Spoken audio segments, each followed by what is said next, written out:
আজ আমরা সবাই মিলে ছোট্ট একটা পিকনিকের আয়োজন করেছি। মাটির চুলায় রান্নার স্বাদ যেন অন্য রকমের। আজ আমি আর একা রান্না করছি না, যেহেতু পিকনিকের কাজ তাই আমরা সবাই হাতে হাতে করতেছিলাম। ভাবি ভাতের মার গালাইতেছিল, মারটা ঝরিয়ে দিচ্ছিল যেটাই বলেন। আমি আর ভাবি আজ রান্নাগুলো একসাথে করতেছি, সাথে আর পোলাপানও ছিল, ওরাও হাতে হাতে একটু একটু কাজ করতেছিল। বেশ ভালোই লাগতেছিল সব মিলিয়ে। আর সবাই কিন্তু এই পিকনিকের কাজটা আনন্দের মাধ্যমেই করে থাকে, সেটা হোক ছোট কিছু বা সামান্য বা অনেক বড় কিছু। তো আমরা সামান্য কিছু দিয়েই করছি, কিন্তু আনন্দটা কিন্তু অনেক বেশি ছিল। রান্না হবে ডিম আর আলুর ঝোল, তারপরে হবে তো ভাবি ডিমগুলো কড়াইতে দিয়ে দিয়ে ভাজি করতেছিল, আমি একটু মাঝখানে গিয়ে নাড়ানাড়ি করতেছিলাম। ডিমগুলো কিন্তু ভাজি করার পর অনেক লোভনীয় মনে হইতেছিল।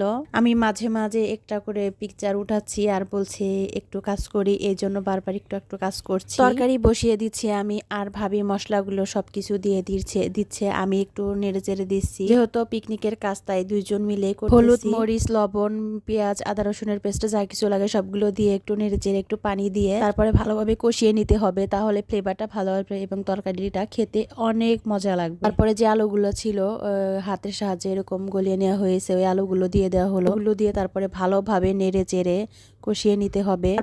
তারপরে ডিমগুলো দিয়ে তারপরে একটু ঝোল দিতে হবে, তাহলে তরকারিটা অনেক বেশি ভালো লাগবে খেতে। আরো পাশের এরকম খোলা পরিবেশে আর মাটির চুলার রান্না যে খেতে কতটা মজা লাগে, যারা আগে এরকম খেয়েছেন বা খান তারাই বুঝতে পারবেন একমাত্র। মাটির চুলায় সাধারণত যে খাবারগুলো রান্না করা হয় এগুলো কিন্তু আসলেই খেতে মজা লাগে আমার কাছে। আপনাদের কাছে কেমন লাগে কমেন্টে কিন্তু অবশ্যই জানিয়ে দেবেন। আর সব বড় কথা হচ্ছে ভাবির হাতের রান্না কিন্তু ভীষণ মজা লাগে খেতে। কথা বলতে বলতে দেখুন তরকারিটা অলরেডি হয়ে গেছে, এবার চুলো থেকে নামিয়ে নেওয়া হবে।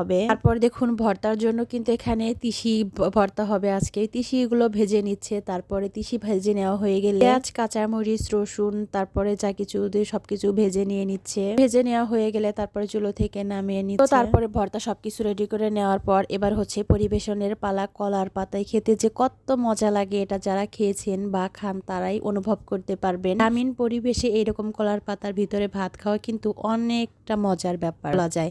আমি কিন্তু আজ ফার্স্ট টাইমই খাচ্ছি, আগে কখনো খাইনি। কলার পাতায় এরকম ভাত, তারপরে হচ্ছে ডিম আলুর ঝোলের তরকারি, তারপরে ভর্তা খেতে কিন্তু আমার কাছে অসাধারণ লেগেছিল। তো আজ এই পর্যন্তই, সবাই ভালো থাকবেন, সুস্থ থাকবেন, আল্লাহ হাফেজ।